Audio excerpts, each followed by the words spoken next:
Bismillah. Li'annahu kana yusadifu zaman Ramdha wa hiya allati yashtaddu fiha al-har fi jaziratil Arab. Kenapa dinamakan dengan Ramadan? Karena yang pertama, momentum diwajibkan puasa ini bersamaan dengan bulan yang oleh orang Arab sebelumnya diberi nama dengan nama Ramadan. Jadi nama Ramadan ini menurut pernyataan yang pertama, pendapat pertama, itu bukan nama spesial yang khusus. Namun menunjukkan satu masa, satu waktu yang memang orang Arab sudah menamainya dengan nama Ramadan pada saat itu. Terambil dari kata Ramdha, yaitu panas yang sangat membakar.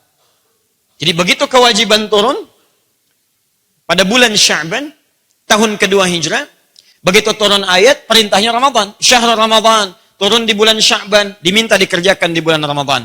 Ketika disebutkan nama Ramadan, kata pendapat ulama yang pertama, ini tidak menunjukkan makna tertentu, tapi menunjuk kepada nama bulan yang memang orang Arab sudah mengenalnya, disebut dengan Ramadan, karena pada masa itu, suasana panas memang sedang terik-teriknya pada saat itu. Berasal dari kata Ramdha, yang berarti panas yang... Ini diantara kita saja. Biasanya, orang Arab kalau ingin memberikan nama pada satu waktu, entah itu bulan, atau bahkan tahun, mereka akan melekatkan nama itu pada peristiwa yang melekat di dalamnya. Jadi kalau ada peristiwa khusus yang umumnya terjadi pada masa-masa rentang itu, maka mereka akan namakan pada waktu itu dengan nama-nama waktu yang melekat di dalamnya. Contoh, misal, saat musim-musim mereka alami, banyak tumbuhan mulai muncul. Allah. Musim semi maksudnya.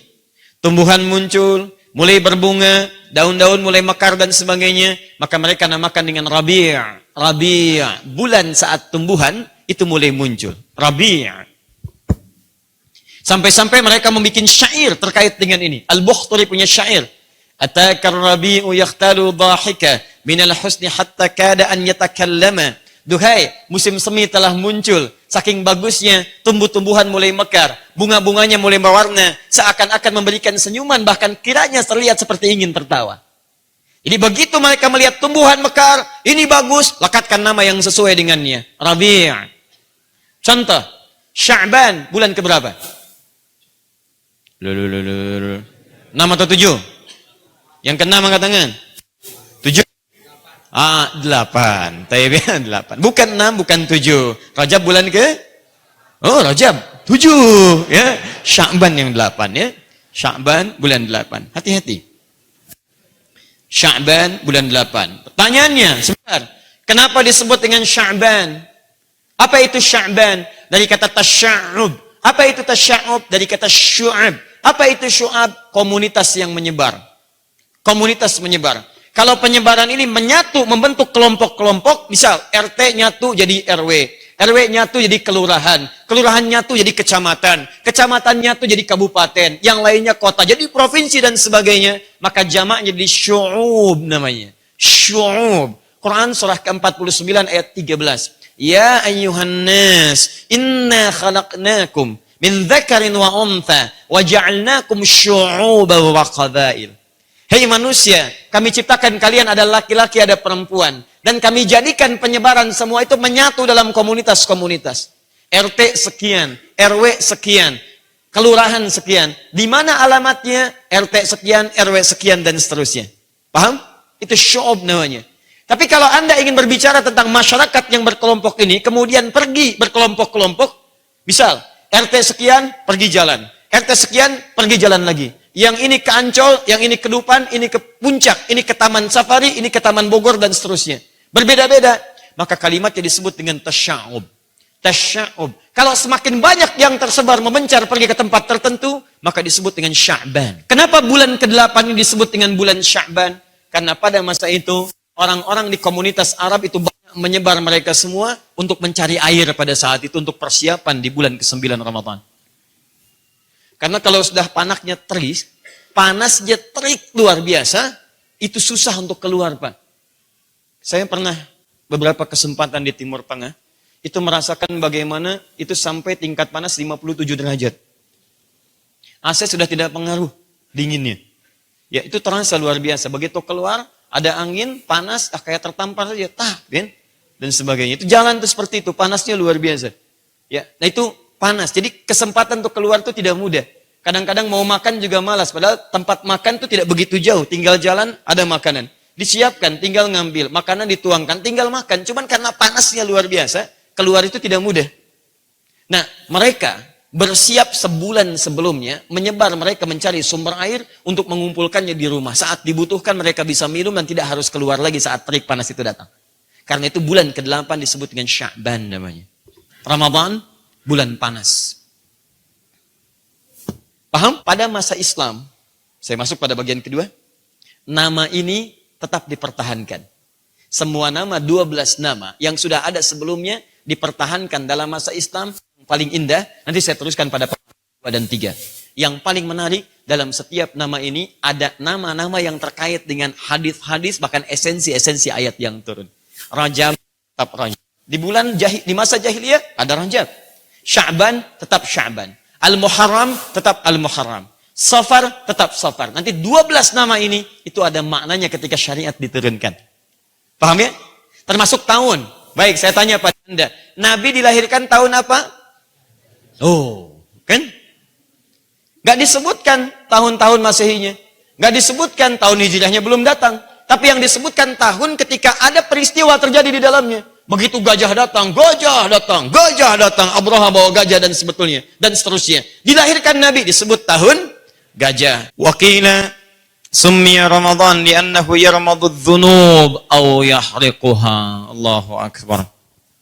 Kedua, tidak ada, ini satu golongan dari ahli bahasa.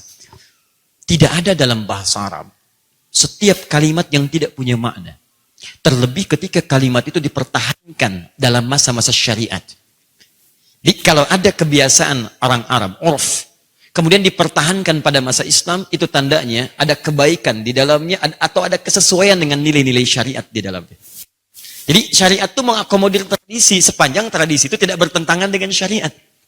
Apalagi kalau ada nilai-nilai syariat memang diterapkan dalam tradisi itu.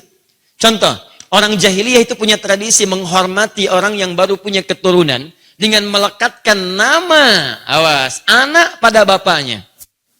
Langsung nama bapak dilekatkan pada bagian anaknya. Contoh, misal Nabi Muhammad SAW punya anak pertama. Siapa namanya? Al-Qasim. Al-Qasim. Maka beliau dihormati, ya, disanjung dengan nama itu, disebutkan nama umum bagi ayah, namanya Abun. Kemudian nama anaknya Abul Qasim. Abul Qasim. Ketika disebutkan Abul Qasim itu bukan masa Islam, dari zaman jahiliyah sudah ada. Cuman itu bagus untuk penghormatan orang lain, seakan-akan kami senang dengan lahirnya anak Anda yang pertama. Anda bahagia, kami pun ikut bahagia. Apa kaitan dengan pembahasan tadi nama Ramadan? Lihat, kalimat qama qiyam disandingkan dengan Ramadan. Dan kalimat ini dihadirkan dengan ampunan dosa-dosa. Ghufira lahu ma taqaddama min dzambi. Kalau Anda hanya sekedar melihat tekstual, Anda mungkin bisa katakan ini kan cuma pemaknaan diampuni dosa. Tapi ulama bahasa membahas lebih dalam makna ini. Mereka katakan, makna ini seakan-akan memberikan kesan bahwa dalam Ramadan bukan sekedar ada nuansa terik membakar pada masa itu. Karena tidak setiap orang menunaikan puasa Ramadan dilakukan pada saat panas terik. Oleh karena itu kita menggunakan sistem Hijriah. Saking adilnya Allah menggunakan Hijriah, itu muter waktunya. Dulu mungkin panas, sekarang belum tentu, bisa dingin Pak. Karena Hijriah itu memberikan kesempatan pada setiap musim untuk mendapatkan Ramadan. Bayangkan kalau mendapatkan Masehi. Hukum puasa hanya menggunakan Masehi. Maka yang musim panas, panas saja tiap waktu. Yang musim dingin, dingin aja. Di Indonesia nggak kerasa karena nggak ada musim panas, nggak ada musim dingin. Tapi ketika Anda keluar, konsekuensinya banyak Pak. Musim panas di Arab disebut puasa ibadah. Subuhnya jam 4, maghribnya jam 8. Tapi waktu berputar, kadang semi, kadang musim gugur kharif, kadang masuk ke musim dingin. Begitu musim dingin disebut dengan puasa nikmat. Karena subuhnya jam 7, maghribnya jam 6. Muter. Sekarang orang bertanya, kalau disebut ini musim panas, kok ditunaikan pada musim dingin? Maka bagian kedua mengatakan, jangan lihat musimnya pada saat itu. Tapi ada makna yang ingin dilekatkan di dalamnya. Seperti Ramadan memiliki makna terik yang membakar, kalau Anda serius saat di bulan Ramadan, siang malam, bisa dibakar dosa-dosa Anda di hadapan Allah Subhanahu wa Ta'ala. Kalau Anda memohon ampunan dari. Paham? Jadi, dari sini kita bisa katakan, lewat hadis ini, bahwa Ramadan Di antara keistimewaannya kenapa disebut dengan Ramadan? Ramadan memberikan peluang kepada kita menghadirkan ampunan setiap harinya, siang dan malam. 30 hari, kurang lebih.